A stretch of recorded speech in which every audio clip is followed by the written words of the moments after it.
பட்டிமன்ற நடுவர் அவர்களுக்கும் மற்றும் இங்கு கூடியிருக்கும் ஜோதிட பெருந்தகைகளுக்கும் என்னுடைய பணிவான மாலை வணக்கத்தை தெரிவித்துக் கொள்கிறேன். இந்த பட்டிமன்றமானது திருமணத்திற்கு பிறகு நிகழும் மன வாழ்க்கை சந்தோஷமாக அமைவதற்கு மன மகிழ்ச்சியோடு இருப்பதற்கு பெரிதும் உதவுவது அசுரகுருவா அல்லது தேவகுருவா, இதுதான் இந்த தலைப்பு. இப்போ நான் ஒன்று சொல்லிக்கொள்ள விரும்புகிறேன். குருவனுடைய காலச்சக்கரத்தின்படி குருவினுடைய வீடு என்னென்ன? 9, 12. 9, 12ங்கிறது அதனுடைய காரகங்கள் என்னென்ன? 9ஆம் இடம் ஆன்மீகம், பயணம், நீண்ட தூரதேச பயணம், 2வது மனைவி, உயர்ந்த கல்வி படிப்பு, இவைகளெல்லாம் சேர்ந்தது 9ஆம் பாவம். 12ஆம் பாவம் என்ன சொல்லுகிறது? ரகசியமான உறவு, விரயஸ்தானம், அதாவது வாழ்க்கையில் நடக்கும் சுப விரயங்கள், அசுப விரயங்கள் எல்லாம் சேர்ந்து விரயஸ்தானம். அதே மாதிரி கடல் கடந்து சென்று வேலை செய்வதோ அல்லது வாணிகம் செய்வதோ இது எல்லாத்துக்கும் காரகம் 12ஆம் பாவம். குருவினுடைய காரகங்கள் நீங்கள் யோசிக்க வேண்டும். இந்த காரகத்தில் திருமணத்தை பற்றி குரு எங்கேயாவது வருகின்றதா? 9, 12 தான் குருவினுடைய அம்சம். ஸோ அதோடைய வேலை பண்ணிட்டு போயிடும். இன்ஃபேக்ட் நீங்கள் பார்த்தீங்கன்னா 9ஆம் பாவம் ரிஷபத்துக்கு 6ஆம் பாவம். அப்போ என்ன அர்த்தம்? அது திருமணத்திற்கு சஷ்டாங்க தோஷத்தை கொடுத்து கொண்டு இருக்கும். அதே மாதிரி 12ஆம் பாவம் துலாத்துக்கு 8ஆம் பாவம். மீனத்துக்கு துலாம் 8ஆம் பாவம். 8ஆம் பாவத்து யாரோடது? அசுர குரு, சுக்கிரனுடையது. அப்போ குருவினுடைய காரகங்கள் பார்த்தீங்கன்னா திருமணத்தை இல்லை, திருமணம் நடத்தி வைத்ததுக்கு பிறகு உண்டாகும் சுகத்தை, திருமண வாழ்க்கையின் இன்பத்தை, அதற்கு தோஷத்தை கொடுப்பதே குருவினுடைய வேலை தான். இதனுடைய எப்படி நம்ம புரிஞ்சிக்க வேண்டும்னா, குருவுடைய பிறப்பை போய் பார்க்க வேண்டும். குரு யாருடைய மகன்? சனியுடைய மகன். சனி தன்னுடைய மனைவி தாமினிக்கு பெற்ற குழந்தைகளை ஒவ்வொரு குழந்தையாக விழுங்கி கொண்டு வருவார், சாப்பிட்டு கொண்டே வருவார். எதற்காக அப்படி செய்தார்? தான் பெற்ற பிள்ளை தனது காலத்தில் தனக்கு எதிரியாக மாறி தன்னை நிராகரித்து விடுவார் என்ற பயத்தில் என்று ரிஷிகள் சாபம் விட்டாச்சு. ஏன்னா சனி இயற்கை பாவி இல்லையா? அவன் செய்யாத பாவம் கிடையாது, செய்யாத கொலைகள் கிடையாது, செய்யாத கலகங்கள் கிடையாது. இதற்கெல்லாம் சனி பகவான் அனுபவித்து கொண்டே இருக்கிறார். அப்பொழுது திருமணமாகிவிட்டது, குழந்தையும் பெற்று கொண்டிருக்கிறார்கள். இதை தான் பெற்ற குழந்தையாலே சனிக்கு ஆபத்து இருக்கிறது என்று பெரியவர்கள் சொல்லிவிட்டு, மகரிஷிகள் சொல்லிவிட்டு சென்று விட்டார்கள். அதனால் பயந்த சுபாவம் உள்ள சனி என்ன பண்ணினார்? ஒவ்வொரு குழந்தையாக தான் விழுங்கி விட்டுட்டே வந்துட்டு இருந்திருக்கார். இப்போ குரு பிறந்த உடனே இந்த அம்மா தாமினிக்கு பயம் வந்துடுச்சு.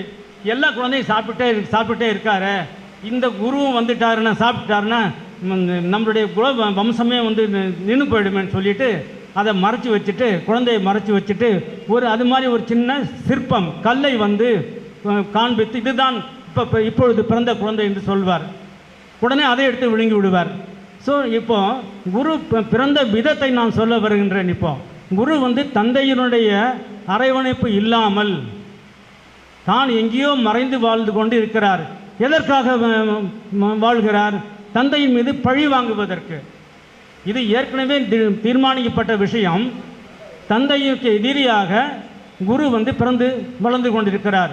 ஒரு காலத்தில் பருவமடைந்த பிறகு, பெரிய ஆன பிறகு சனியை பார்த்து சனியிடம் சென்று, நீ என்னுடைய சகோதரிகள் எல்லாம் விழுங்கி விட்டாய், அவர்களை முதலில் எனக்கு உயிர் பெற்றெடுத்து கொடு என்று சொல்லி சொன்ன உடனே இவருக்கு அப்பொழுதுதான்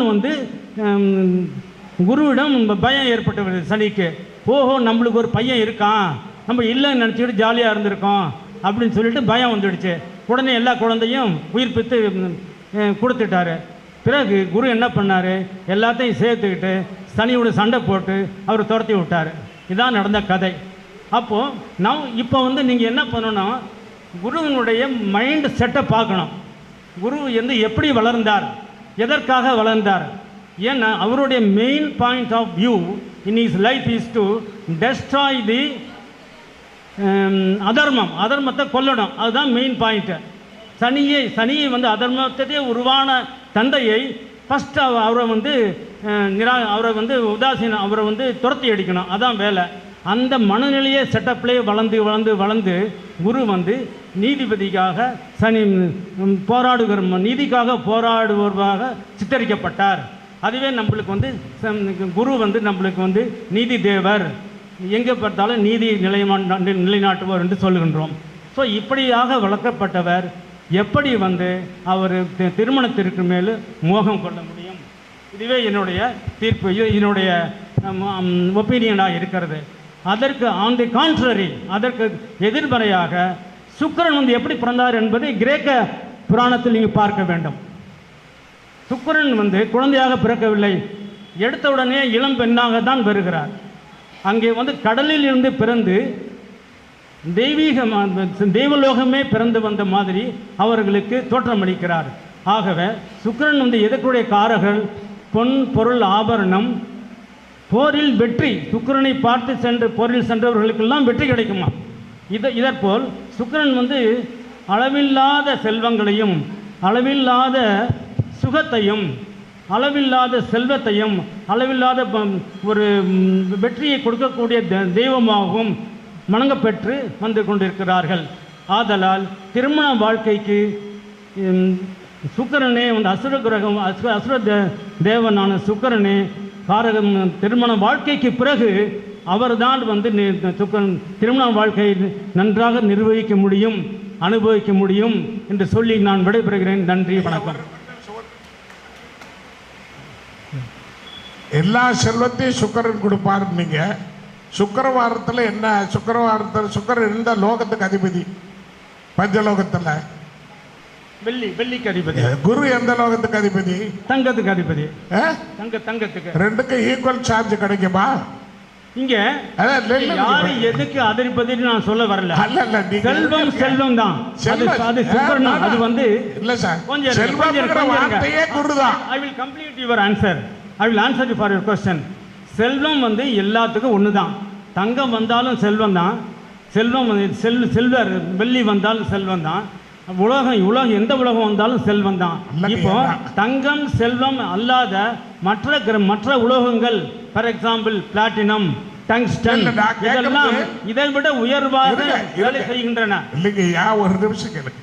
செல்வம்ங்கிற வார்த்தை வந்து பாடல்லையே, நவகரக பாடல்லையே குருவுக்கு தான் சொல்லி இருக்குது, சுக்கிரனுக்கு சொல்லல. இரண்டாம் படம் எதை காட்டுகிறது? ரிஷப இன்னைக்கு குரு பயிற்சி ஆயிருக்காரு. இரண்டாம் படம் எதை காட்டுகிறது? இரண்டாம் இடத்துக்கு அதிபதி யாரு? இரண்டாம் இடத்துக்கு சுக்கிரன் தானே. இரண்டாம் இடத்துக்கு அதிபதி யார்? சுக்கிரன் தான். இரண்டாம் இடத்துக்கு ரிஷபத்துக்கு சுக்கிரன் தானே. அப்படி இல்ல, நீங்க காலபுருஷன். நான் சொல்லுவது இறைவன் வகுத்த காலச்சக்கரத்தின்படி இரண்டாம் இடத்துக்கு அதிபதி சுக்கிரன். அதனால் தான் வந்து வெள்ளிக்கிழமை யாரும் கொடுக்க மாட்டார்கள். இது காலபுருஷனை பத்தியது அல்ல, கல்யாணத்தை பத்தியது. நீங்க காலபுருஷன்ல சொல்றீங்க, அது காலபுருஷனை பத்தியது அல்ல, கல்யாணத்தை பத்தியது.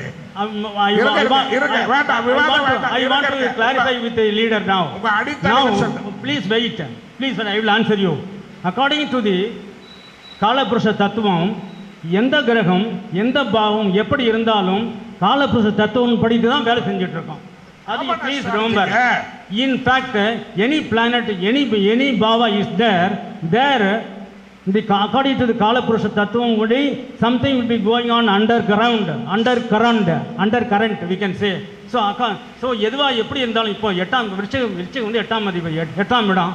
நீங்கள் வந்து எவ்வளோதான் செல்வம், எவ்வளோதான் சந்தோஷம் இருந்தாலும் அங்கே எப்பாவது அவமானம் கஷ்டங்களை சந்தித்து கொண்டு தான் இருக்க வேண்டும்.